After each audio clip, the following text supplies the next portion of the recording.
Walking towards slope B, and slope B also from a distance looks like a little bit of a concern perhaps to some of the,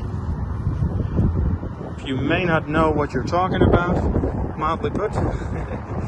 And here again too, you look at a section and you say like, oh my gosh, most of these plants are dying.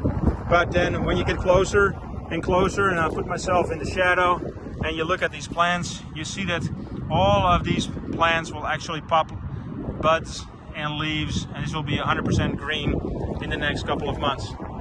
Very, very cool. They're doing some construction work over here.